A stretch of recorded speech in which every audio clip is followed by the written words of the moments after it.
जय हिंद दोस्तों तालिबान इस समय पर खबरों में ज़बरदस्त लेवल पर बना हुआ है और हालात इस तरीके से हैं कि दुनिया का लगभग हर देश इसको निपटने की सिचुएशन में है, सोच रहा है कि किस तरीके से इजराइल से कैसे भी करके तालिबान से कैसे भी करके निपटा जाए। अब यहाँ आप देखेंगे तो ऐसे में सुदूर देश में एक देश तालिबान, मतलब तालिबान से कहीं दूर एक देश इजराइल जो है वो इस टाइम पर टेंशन में है। अब इजराइल की क्या टेंशन है उसके ऊपर डिस्कशन करने जा रहे हैं, लेकिन उससे पहले एक छोटी सी इंफॉर्मेशन दोस्तों आपको देनी है कि अगर आप IAS PCS की तैयारी कर रहे हैं, अगर आप IAS PCS की तैयारी कर रहे हैं तो आपके लिए दोस्तों NCERT के बेसिक कंसेप्ट्स बहुत ज़्यादा ज़रूरी हैं, क्योंकि इनके बगैर आप NCERT को UPSC या PCS को क्रैक करने का सोच भी नहीं सकते। अब यहां से जब आप क्रैक करने का नहीं सोच सकते तो आपके लिए हमारी एक रामबाण सीरीज है, जीरो टू हीरो सीरीज, और इस जीरो टू हीरो की रामबाण सीरीज में हम आपको वो चीजें प्रोवाइड कर रहे हैं, वो NCERT के पूरे बेसिक्स प्रोवाइड कर रहे हैं ताकि आपकी PT की 100% तैयारी हो जाए और 40% जो मेंस के कंसेप्ट्स के लिए बहुत ज्यादा जरूरी है NCERT, वो भी अच्छे से मजबूत हो जाए। तो दोस्तों जल्दी से जल्दी हमारे इस कोर्स को ज्वाइन कीजिए। फीस के बारे में टेंशन ना लीजिए, 500 पर मंथ के हिसाब से एक बहुत ही नॉमिनल फीस रखी है, कोई भी इस फीस को बियर कर सकता है और अपनी स्टडीज को कंटिन्यू कर सकता है। तो जल्दी से जल्दी आप कॉल कीजिए, हम अपने आप आपसे कॉल कीजिए, व्हाट्सएप कीजिए, हम अपने आप आपसे कॉन्टैक्ट करेंगे। अब आप आगे आते हैं इजराइल के ऊपर। तो सवाल यह है दोस्तों, इजराइल की चिंता क्या हो सकती है? एक तरफ आप यहां देखेंगे अफगानिस्तान है और इससे कहीं दूर यहां छोटा सा जो इस टाइम पर दिखाई भी नहीं दे रहा इजराइल यहां पर है, जो यहां दिखाई भी नहीं दे रहा इजराइल यहां पर है। अब ऐसे में तालिबान और तालिबान और इजराइल के बीच में क्या दुश्मनी हो सकती है, यह सोचने वाली बात है। तालिबान और इजराइल के बीच में क्या दुश्मनी हो सकती है? असलियत में दुश्मनी तालिबान और इजराइल के बीच में इन दोनों के DNA की वजह से हो सकती है। तालिबान जो है पूरे तरीके से एक रिलीजियस फंडामेंटलिस्ट ग्रुप है, जिसका पूरा काम फंडामेंटलिस्ट ग्रुप है, जिसका पूरा काम सिर्फ और सिर्फ धर्म के नाम पर कट्टरवाद फैलाना है और धर्म के नाम पर कट्टरवाद को बेचना है।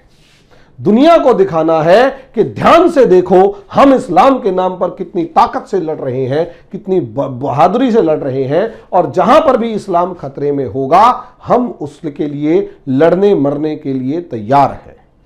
एक तरफ इस्लामिक फंडामेंटलिज्म या रिलीजियस फंडामेंटलिज्म, और रिलीजियस फंडामेंटलिज्म के साथ साथ इसे सबसे बड़ी बात एक रिकॉग्निशन की जरूरत, और तीसरी उसके बाद कहीं ना कहीं एक एंटी वेस्ट आइडियोलॉजी या यूं कहें पोस्चर की इसे जरूरत है। समझे भाई, एक तरफ तो तालिबान को दिखाना है आम लोगों को भी, ताकि इस्लामिक वर्ल्ड में अपनी पैठ बना सके और इस्लामिक दुनिया के अंदर अपनी पकड़ मजबूत करे और लोग इसको रिकॉग्नाइज करें। इसके लिए इसे दिखाना पड़ेगा कि ये इस्लाम के लिए लड़ रहा है। जहां जहां मुसलमान परेशान है हम उसके लिए लड़ेंगे। अब सुन्नी आउटफिट है, तो ऑब्वियस सी बात है कहीं ना कहीं मामला और ज्यादा आता है। अब ऐसे में इसे रिकॉग्निशन भी चाहिए कि कम से कम इस्लामिक देश इसको मान्यता प्रदान करें और इसको माने कि हां तालिबान है और हम इसे सपोर्ट करते हैं। और तीसरी बात, ताकि ये इस्लामिक देशों के अंदर और इस्लामिक दुनिया आम मुसलमान के अंदर अपनी पैठ बना सके, इसलिए वो उसे एंटी वेस्ट पोस्चर रखना बहुत ज्यादा जरूरी है अमेरिका और यूरोप के विरोध में, क्योंकि ये दोनों को बहुत कामयाबी के साथ चाइना, मतलब इन दोनों के खिलाफ मुस्लिम वर्ल्ड में बड़ी दुश्मनी सी, एक नाराजगी सी है।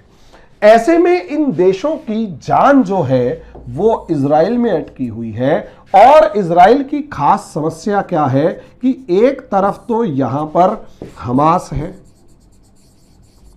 भाई इजराइल को एंटी इस्लाम माना जाता है, यहूद के नाम पर कि यहूदी जो है वो इस्लाम के दुश्मन हैं, जो भी, तो इस नाम पर एंटी इस्लाम मानी जाता है।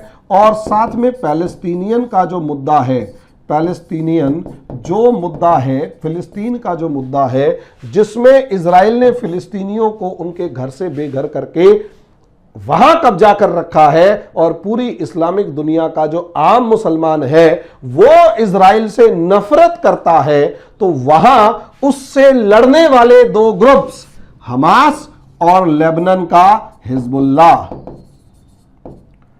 लेबनान का हिजबुल्लाह, हमास और हिजबुल्लाह, इन दोनों को वॉरियर की फॉर्म में देखा जाता है, एंटी इजराइल देखा जाता है।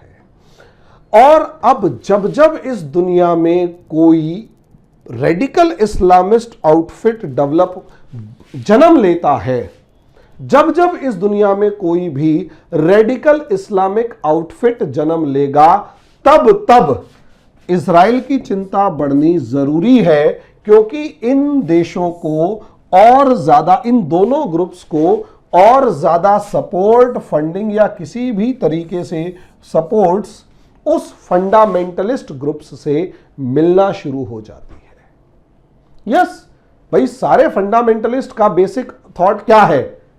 इस्लाम के मतलब जो भी इस्लाम के लिए लड़ रहा होगा उसका बेसिक थॉट क्या होगा? इस्लाम की रक्षा। तो वो एक दूसरे की मदद करेंगे, और जितना ये लोग एक दूसरे की मदद करेंगे उतना ज्यादा इजराइल के लिए टेंशन बढ़ती चली जाएगी।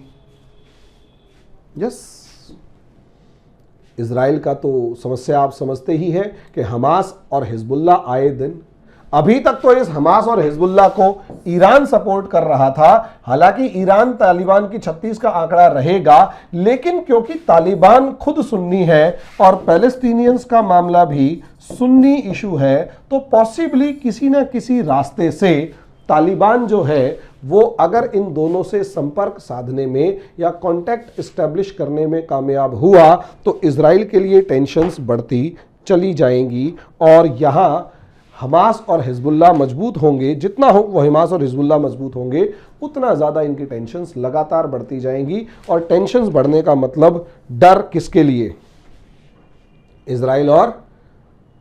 इजराइल के लिए और साथ में वेस्टर्न वर्ल्ड के लिए, क्योंकि जितने ज़्यादा यहाँ पर ये मजबूत होंगे उतना ज़्यादा अमेरिका से लेकर दूसरे देशों की पकड़ इस पूरे इलाके पे कमज़ोर पड़ेगी। नतीजा क्या? वो लोग बाहर। और यही एक छोटी सी जो सिचुएशन है उसने इजराइल को नहीं, सिर्फ इजराइल को नहीं, अमेरिका और वेस्टर्न कंट्रीज को भी टेंशन में डाल रखा है। बाकी आगे सिचुएशन के ऊपर डिपेंड करेगा कि इसका आउटकम क्या होता है।